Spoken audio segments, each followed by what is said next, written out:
2014 में जिन्हें वादों की वजह से चुना गया, उनका 3 सबसे बड़ा वादों का रिजल्ट आज देखते हैं। और मैं जो दिखाऊंगा ये मेरा ओपिनियन नहीं है, किसी ऑपोजिशन पार्टी का भी डेटा नहीं है, ये सरकार की अपनी कागज है। पार्लियामेंट में सरकार के दिए हुए खुद की जवाब है, आरबीआई की अपनी डेटा है। पहला वादा 15 लाख रुपए 7 नवंबर 2013 को मोदी जी एक रैली में कहते हैं, अगर विदेश से काला पैसा वापस आया तो हर हिंदुस्तानी को 15 से 20 लाख रुपए मिलेगा। एक बार ये जो चोर लुटेरों के पैसे विदेशी बैंकों में जमा है ना, इतने भी हम रुपये ले आए ना, तो भी हिंदुस्तान के एक एक गरीब आदमी को मुफ्त में 15-20 लाख रुपए भी मिल जाएगा। एक साल बाद 4 नवंबर 2015 को एबीपी न्यूज ने बीजेपी प्रेसिडेंट अमित शाह से पूछा कि ये 15 लाख कब मिलेगा, तो उनका जवाब था कि देखो ये सब जुमला है, 15 लाख किसी के अकाउंट में नहीं आएगा। ये तुम भी जानते हो, मैं भी जानता हूँ, पूरा देश जानता है कि 15 लाख रुपए अकाउंट में क्यों नहीं आ रहे। देखिए ये जुमला है, किसी के अकाउंट में 15 लाख रुपया कभी नहीं जाता, वो उनको भी मालूम है और आपको भी मालूम है, देश की जनता को भी मालूम है। ये भाषण देने का एक तरीका है, एक जुमला है। ये एक भाषण देने का तरीका है। फिर 2016 में डिमोनेटाइजेशन आया, काला पैसा पकड़ने का सर्जिकल स्ट्राइक। आरबीआई की एनुअल रिपोर्ट 2017-18 में final count 15,41,000 crore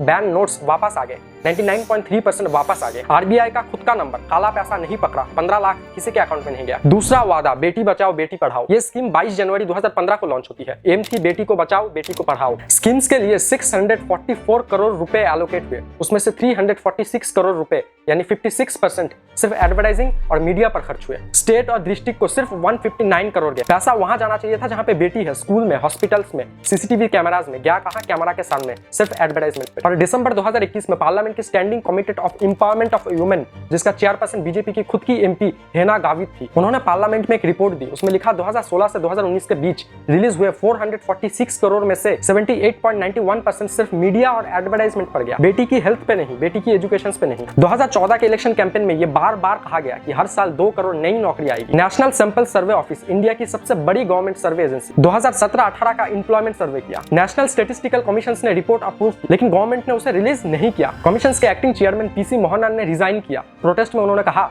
report approve हो चुकी थी, उसे दबाया गया। जब रिपोर्ट लीक होकर बाहर आई, नंबर था 6.1% अनएम्प्लॉयमेंट, 1972 के बाद सबसे ज्यादा 45 साल में पहली बार। और जुलाई 2024 की गवर्नमेंट की अपनी इकोनॉमी सर्वे जो फाइनेंस मिनिस्टर पब्लिश करती है, उसमें खुद लिखा है इंडिया को हर साल 78.5 लाख नॉन फार्म जॉब्स चाहिए, सिर्फ नई वर्कफोर्स अब्सॉर्ब करने के लिए। वादा था 200 लाख का, खुद इकोनॉमी सर्वे ने लिखा कि वो भी पूरा नहीं हो पा रहा। 3 वादे, तीनों बार गवर्नमेंट की खुद की डेटा ने जवाब दिया।